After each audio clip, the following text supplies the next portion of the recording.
जेके बोस 2026 के लिए मैं इंपॉर्टेंट क्वेश्चन बताने वाला हूँ यहाँ पे केमिस्ट्री में 50 क्वेश्चन हैं ये जो आपके काम के हैं, और 27 तारीख को जो पेपर होगा इसमें में से पूरा पेपर आने वाला है। तो चलो देखते हैं। पहला क्वेश्चन है सोल्यूशन में से हम पहले इंपॉर्टेंट कर रहे हैं आइडियल और नॉन आइडियल सोल्यूशन, और इसमें भी नॉन आइडियल का पॉजिटिव नेगेटिव डिविएशन और उसके ग्राफ जो होते हैं वो आपको करने जाना है। मिनिमम इनके आप 5-5 पॉइंट कर लें। फिर आता है हेनरी लॉ एंड एप्लीकेशंस, उसके करके जाना है। फिर उसके बाद राउट्स लॉ करके जाना है। इसमें दो होते थे, सॉलिड सॉलिड सिस्टम और सॉलिड लिक्विड सिस्टम और लिक्विड लिक्विड, वो सब चीज़ें आप देख लेना। कॉलिगेटिव प्रॉपर्टीज़ आ जाती है। Relative lowering of vapour pressure, इसमें elevation in boiling point, depression in freezing point, osmotic pressure. अगले चैप्टर में जब मूव कर जाते हैं तो नर्नेस्ट इक्वेशन करना है, वहाँ से कोल्ड राउस लॉ करना है और उसका एप्लीकेशन डैनियल सेल करना है या गैल्वेनिक सेल दूसरा नाम है उसका। फ्यूल सेल भी बहुत इंपॉर्टेंट है। मोलर एंड इक्विवेलेंट कंडक्टेंस की जो डेफिनेशन और थोड़े थोड़े से फॉर्मूले हैं वो करके जाना है। सेकेंडरी लेड स्टोरेज बैटरी जो होती है वो करके जाना है। कोरोजन इसमें पढ़ के जाना है।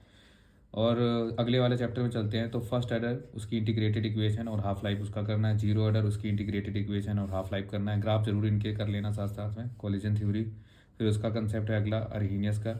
Difference between molecularity and order of reaction में जरूर करके जाना है। फिर नेक्स्ट चैप्टर पे मूव करते हैं डी एंड एफ ब्लॉक। तो प्रेपरेशन ऑफ KMnO4 इस चैप्टर से करना है। प्रेपरेशन ऑफ K2Cr2O7 करना है। ऑक्सीडाइजिंग प्रॉपर्टी होती है जो KMnO4 और K2OCr2O7 की, इनके जो प्रॉपर्टी होती थी SN+2 से SN+4 में जाना, इस तरह से कि क्या क्या कर सकते हैं वो वाले थोड़ी सी रिएक्शन है। फिर आता है ऑक्सीडेशन स्टेज, इस डी ब्लॉक के या ट्रांजिशन एलिमेंट इनको बोलते हैं। Magnetic properties of D block जैसे कि पैरा है या डाया, वो चीज़ देखना है। अगला आता है कॉम्प्लेक्स कंपाउंड, तो उसमें आपको करके जाना है आयोपिक नेमिंग। पहले तो यही इंपॉर्टेंट क्वेश्चन है। क्रिस्टल फील्ड थ्योरी, फिर उसके बाद आइसोमर आते थे इसके दो टाइप के, स्टीरियो और ज्योमेट्रिकल आइसोमर वगैरह, तो वो चीज़ करके जाना है। फिर उसके बाद आता है लीगेंड्स की छोटी मोटी डेफिनेशन, यूनिडेंटेड बाईडेंटेड, फिर कोऑर्डिनेशन नंबर, ऑक्सीडेशन स्टेट निकालना और एम्फीडेंटेड लीगेंड की डेफिनेशन। फिर अगले चैप्टर पे मूव करते हैं हेलो एल्केन्स हेलो एरीन्स में। तो प्रेपरेशन ऑफ हेलो एल्केन ही करना है, प्रेपरेशन ऑफ हेलो एरीन्स ही करना है। फिर उसके बाद अगले चैप्टर पे चले जाओ और preparation of alcohol phenol ether करना है। इसमें एक और इंपॉर्टेंट क्वेश्चन आ जाता है जैसे SN1 SN2 के बीच का डिफरेंस, वो भी करके जाना है। नेक्स्ट जो है प्रेपरेशन ऑफ ईथर करके जाना है। फिर प्रेपरेशन ऑफ अल्डिहाइड कीटोन करके जाना है। यहाँ पे लिखा है प्रेपरेशन ऑफ अमाइन। अब मैं प्रेपरेशन पे ही सारे चैप्टर्स की बात कर रहा हूँ। फिर इसके बाद विक्टर मेयर टेस्ट, इसका भी करके जाना है, जिसमें RBC red colour, blue colour और कलरलेस सब्सटेंस आते हैं। विक्टर मेयर टेस्ट जो है अमाइन का होता है। फिर उसके बाद फेलिंग या टोलेंट टेस्ट आता है।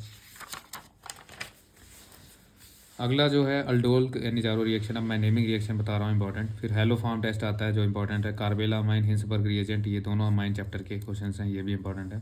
क्लासिफिकेशन ऑफ सेक्राइड्स में आ जाता था, मोनोसेक्राइड, ओलिगोसेक्राइड, पॉलीसेक्राइड, उसकी डेफिनेशन वगैरह। क्लासिफिकेशन ऑफ प्रोटीन्स, इसमें प्राइमरी सेकेंडरी ये वाले स्ट्रक्चर्स करके जाने हैं। स्ट्रक्चर ऑफ DNA आपको थोड़ा सा पढ़ के जाना है। Preparation of chemical reactions of glucose, जैसे केमिकल रिएक्शन और उसकी प्रेपरेशन ग्लूकोज की कैसे होती है, ये चीज़ करके जाना है। बेसिक स्ट्रेंथ 1, 2, 3 डिग्री अमाइन का, जब मिथाइल ग्रुप लगा हो तब क्या होता है और इथाइल ग्रुप लगा हो तब क्या होता है। वुर्ज रिएक्शन, स्वार्थ reaction, fitting reaction, Finkelstein reaction, ये सब चीज़ें करके जाना है।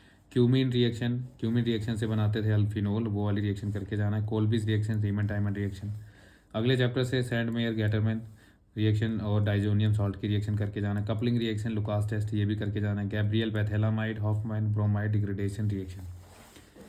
अगला आता है हाइड्रोबोरेशन एंड मार्कोनिको रूल, ये भी क्वेश्चन बढ़िया है, इंपॉर्टेंट है। फिर इसके बाद आता है Etard reaction, Gattermann coach reaction, Williamson ether synthesis आता है, और DDT का थोड़ा फार्मूला वगैरह ध्यान रखना है। वैलेंस बॉन्ड थ्योरी ये करना है, और ये हैं आपके 50 क्वेश्चन। Thank you.